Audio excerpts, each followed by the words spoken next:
నమస్తే, welcome to our channel. ఆంధ్రప్రదేశ్లో ప్రజా సమస్యలు విపరీతంగా ఉన్నా సరే వాటన్నిటిని పక్కన పెట్టి సీఎంగా చంద్రబాబు నాయుడు గారు, లోకేష్ గారు యోగా అంటూ కొత్త డ్రామాకు తెరలేపారు అని చెప్పి గత ప్రభుత్వ హయాంలో ఎవరైతే సకల శాఖ మంత్రిగా వ్యవహరించారో సజ్జల రామకృష్ణారెడ్డి గారు వ్యాఖ్యానించారు. అదేవిధంగా ఇంకా చంద్రబాబు నాయుడు గారు ముఖ్యమంత్రిగా పనికిరారు, ఆయన ఆ పోస్ట్కి అన్ఫిట్ అంటూ సజ్జల చేసినటువంటి వ్యాఖ్యలను ఏ విధంగా చూడాలి తెలుసుకునే ప్రయత్నం చేద్దాం. దీన్ని విశ్లేషించడానికి మనతో పాటుగా ఉన్నారు సోషల్ యాక్టివిస్ట్ శ్రీలీల గారు.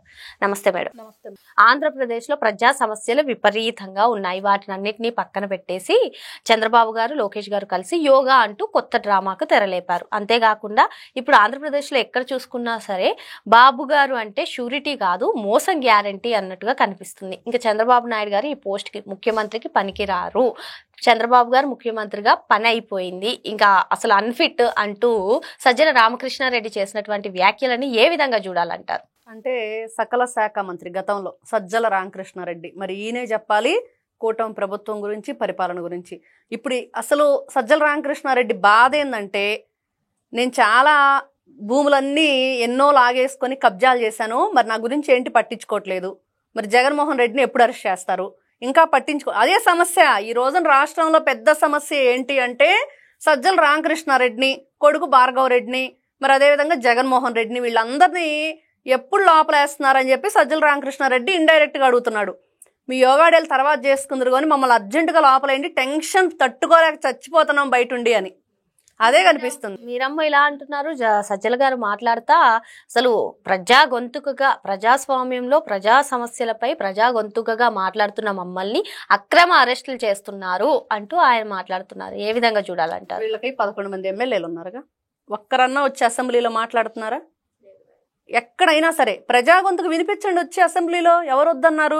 గేట్లు ఏమన్నా వేసేస్తున్నారా రావద్దని? వీళ్ళని దొంగ సంతకాలు పెట్టి వెళ్ళిపోవటం మాత్రమే తెలుసు ఆ 11 మంది ఎమ్మెల్యేలకి. వీళ్ళు ఎప్పుడైనా వచ్చి అసెంబ్లీ సాక్షిగా మాట్లాడటం, మరి ప్రజల గొంతుకు వినిపిస్తారా అంటున్న సజ్జల రామకృష్ణారెడ్డి మాటను నిలబెట్టొచ్చు కదా. ఎందుకు ఆ మాటను నిలబెట్టలేకపోతున్నారు? దొంగ సంతకాలు చేయటం మాత్రమే తెలుసు మాకు, ఇలాంటి పిచ్చి మాటలు మాట్లాడటమే తెలుసు కూటమి ప్రభుత్వం గురించి అని మాట్లాడుతున్న వీళ్ళు ఈ రోజున తెలుసుకోవాలి. సజ్జల రామకృష్ణారెడ్డి సకల శాఖ మంత్రి గతంలో, మరి ఈ రోజున సకల శాఖ మంత్రిగా వహించిన ఈయనకి ఈ రోజున ఎన్ని రకాలుగా వాళ్ళు గతంలో చేసిన పాపాలు మూటలన్నీ కూడా ఈయన ఎన్ని కట్టాడో కూడా ఈ రోజున తేలిద్ది. మరి ఇట్లాంటి వ్యక్తుల్ని ఏం చెయ్యాలి అని అంటే, నిజంగా నారా చంద్రబాబు నాయుడు గారి గురించి, కూటమి పరిపాలన గురించి, ముఖ్యంగా సాక్షాత్తు దేశ ప్రధాని నరేంద్ర మోడీ గారే ఇక్కడికి వచ్చి మన గెస్ట్గా, మరి రాష్ట్రంలో గతంలో సూరత్లో జరిగిన యోగా డేని కూడా బ్రేక్ చేస్తూ గిన్నీస్ బుక్ రికార్డు స్థాయిలో ఇక్కడ జరిగిన కార్యక్రమాన్ని చూడలేక వీళ్ళు కళ్ళల్లో నిప్పులు పోసుకుంటున్నారు. అందుకోసమే ఆ మంట ఎలా వెళ్ళగక్కాలో తెలియక, అంటే వీళ్ళకి ఎసిడిటీ ప్రాబ్లం అనమాట. రాష్ట్రంలో ఏదన్నా ఒక మంచి కార్యక్రమం జరిగింది, కూటమి ప్రభుత్వం తలబెడబోతుంది అనగానే వీళ్ళకి ఎసిడిటీ స్టార్ట్ అయిపోతుంది. అది ఈనో ప్యాకెట్లకు కూడా తగ్గదు. ఈ విధంగా మైకులు ముందేసుకొని, అది సాక్షి మైక్ ఒక్కటే ఉంటుంది, ఇంకెవరూ కూడా ఉండరు. ఎందుకంటే వీళ్ళ మాటలు వినేది అదేనని చెప్పేసి మనం చూస్తే కృష్ణరాజు అనే ప్రబుద్ధుడు కూడా చెప్పాడు, నా గొంతు ఎవరు పట్టించుకోరు, సాక్షిని నన్ను ఈ విధంగా ఎంకరేజ్ చేస్తుంది ఇట్లాంటి విషయాల్లో, అందుకని సాక్షి ఛానల్కి వెళ్ళే మాట్లాడతాను నేనని. కాబట్టి వీళ్ళు ఎవరైనా సరే ఈ రోజున వైఎస్ఆర్సీపీ పార్టీకి సంబంధించిన కార్యకర్తలు, నాయకులు, మరి 11వ ఎమ్మెల్యే జగన్మోహన్ రెడ్డి గారితో సహా, మరి ఇట్లాంటి వ్యక్తులు ఇట్లాంటి మాటలు కాకపోతే ఇంకెట్లాంటి మాటలు మాట్లాడతారు? ఈ సజ్జల రామకృష్ణారెడ్డి అనే వ్యక్తి, సజ్జల ఎస్టేట్ అంటే అందరికీ తెలుస్తుంది. మరి ఈయన ఎన్ని భూములు దాచేశాడు, దాంట్లో మరి బిల్డింగ్లు కట్టాడు, ఎస్టేట్లు కట్టాడు. మరి ఈ రోజున వాటికి లెక్కలు తీయమనండి ఫస్ట్ వెళ్ళి. మనం చూస్తే ఆయన ఎవరో వచ్చేసి మిగతా 2 రూపాయలు ఏం చేశారో చెప్పమంటాడు. మరి ఆ 2 రూపాయలు గొడవ ఏంటి? అందరూ ఫోన్ పేలు కొట్టారు, మరి ఎన్ని వేలు వెళ్ళిపోయినాయి ఏంటి ఆ 2 రూపాయల లెక్కన? మరి ఈ విధంగా వీళ్ళు అంటే ఇది ఒక కొత్త డ్రామానా డబ్బులు కొట్టేయటానికి? అంటే మేము అధికారంలో లేము, ఎట్నుంచి డబ్బులు రావట్లేదు, ఈ విధంగానైనా సరే జనం పేటీఎంలోంచి డబ్బులు తీసుకుందాం అనుకుంటున్నారో మరేంటో కానీ ఒక్కొక్కరు ఒక్కోలాగున్నారా బాబు మీరు అనేటట్లుంది ఈ రోజున వైఎస్ఆర్సీపీ పార్టీ వాళ్ళ పరిస్థితి. బాబు గారమ్మ విజన్ 2047 అంటే ఆరోగ్యాన్ని కూడా ఇందులో ఇంప్లిమెంట్ చేస్తాను, దానికి కూడా ప్రాధాన్యత ఉంటుంది అని చెప్పి యోగా నిర్వహించడం కానివ్వండి, కొన్ని సూచనలు చెప్పడం కానివ్వండి, ఇలా జరుగుతుంది. వీళ్ళమ్మ యోగా అంటూ డ్రామాకి తెరలేపారు. ఏ విధంగా చూడాలి దీన్ని? అంటే డ్రామా అంటే వాళ్ళే చెప్పాలి. ఏ విధంగా డ్రామా అంటే వాళ్ళు ఏమనుకుంటున్నారు? డ్రామా అంటే డ్రామా అన్నారు బాగుంది, అదేదో స్పష్టంగా దాని గురించి చెప్తే వీళ్ళంతా విశదీకరిస్తే వింటారు ప్రజలు కూడా.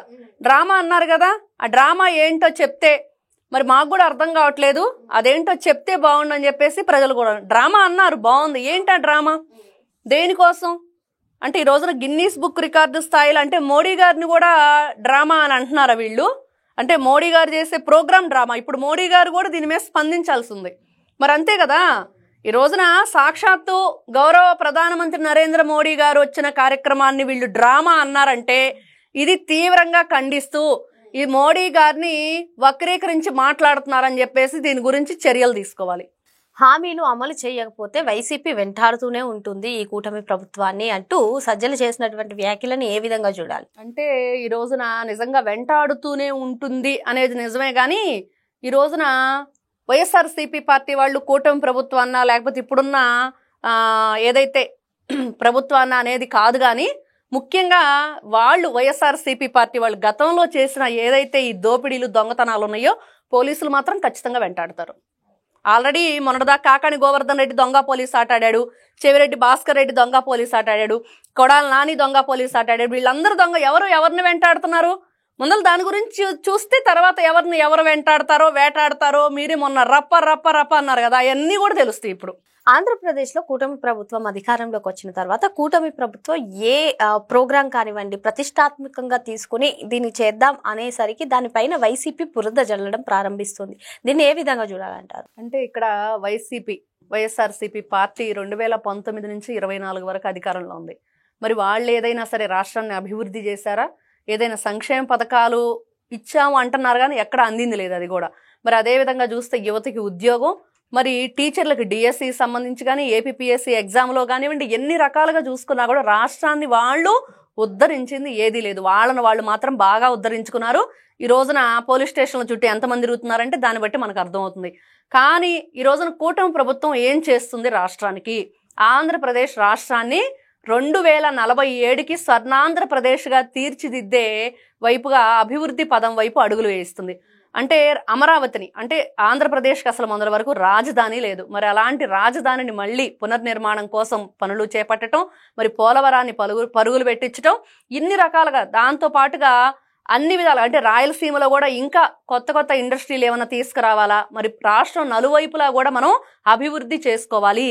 ఖచ్చితంగా రాష్ట్రంలో ఎక్కడ ఏ అభివృద్ధి జరిగినా కూడా దాని నుంచి మనం ఏదైతే అమరావతి దానికే పెట్టుబడులు వచ్చేస్తాయి. అంటే ఎవరు కూడా దాని మీద పెట్టుబడులు పెట్టాల్సిన అవసరం లేదని గతంలో బాబు గారు ఏదైతే చెప్పారో చంద్రబాబు నాయుడు గారు, అదే విధంగా రాష్ట్రంలో ఎక్కడ చూసుకున్నా కూడా మనకి ఏదైతే జనరేట్ అవుతా ఉండిద్ది అని చెప్పేసి అమౌంట్ మనకి రాష్ట్రానికి అప్పులు తెచ్చే పని లేకుండా అంటే వాటికి ఏదైతే కంపెనీలు వస్తాయో అవే జనరేట్ చేసుకుంటాయి. అదేవిధంగా యువతకు కూడా వేల సంఖ్యలో ఉద్యోగాలు వస్తాయి అని చెప్పేసి పదే చెప్తున్నారో అవన్నీ కూడా నిజం కాబోతున్నాయి.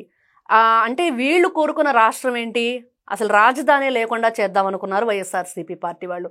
మరి ఈ రోజున అన్నీ కూడా వాళ్ళు అనుకున్నది జరగట్లేదు. మరి కూటమి ప్రభుత్వం ఈ రోజు చేస్తున్న ఏ విషయంలోనైనా సరే బురద చల్లే ప్రయత్నం, విషం జిమ్మే ప్రయత్నం చేయటానికి కారణం వాళ్ళు మనం ఇందా చెప్పుకున్నట్లుగా వాళ్ళకి ఎసిడిటీ ప్రాబ్లం ఉంది, కడుపు మంట. ఆ మంటతో వాళ్ళు ఈ రోజున ఇట్లాంటి వ్యాఖ్యలను చేసి మనం రకరకాల టీవీలో మీమ్స్ చూస్తూ ఉంటుంటాం. ఏంటంటే ఎసిడిటీ అదేదో ఆవిడేదో గొలుసు వేసుకుందని చెప్పి ఈవిడ చూడలేకపోతుందని, ఆవిడేదో పొట్టి చీర కట్టుకుందని ఈవిడ చూడలేకపోతుందని, ఏదో డాక్టర్ని తీసుకొచ్చేసి మంట ఎలా తగ్గిద్ది ఈవిడకంటే ఆవిడ పొట్టి చీర కట్టుకుంది కాబట్టి కడుపు మంట అసలైన మంట కాదని. ఆ విధంగా ఈ రోజున కూటమి ప్రభుత్వం ఏదైతే మంచి కార్యక్రమాలు చేస్తుందో ఆ కార్యక్రమం చూసి వీళ్ళు ఇట్లాంటి మాటలని మాట్లాడుతున్నారు తప్పించి అవన్నీ నిజాలు కాదు. అది ఈ రోజున అదే జరుగుతుంది. ఖచ్చితంగా ఈ రోజున కూటమి ప్రభుత్వం మంచి పరిపాలన అందిస్తుంది, మంచి ప్రభుత్వంగా ఆశీర్వదించబడుతుంది. ఖచ్చితంగా ఇది వైసీపీ వాళ్ళ కుట్రపూరిత ఏదైతే వాళ్ళ ఆలోచన విధానం అంటే రాజకీయ ముసుగులో అని ప్రజలందరూ కూడా తెలుసుకుంటున్నారు. మరి మొత్తానికి సజ్జల ఈ వ్యాఖ్యలు చేయడం వెనక ఆంధ్రప్రదేశ్ కూటమి ప్రభుత్వ హయాంలో అభివృద్ధి సంక్షేమంతో పాటు ఆరోగ్యపరంగా కూడా ముందుకు వెళ్తుందనే కడుపు మంటతోనే ఇటువంటి వ్యాఖ్యలు చేశారు అని తెలుస్తోంది. Thank you madam.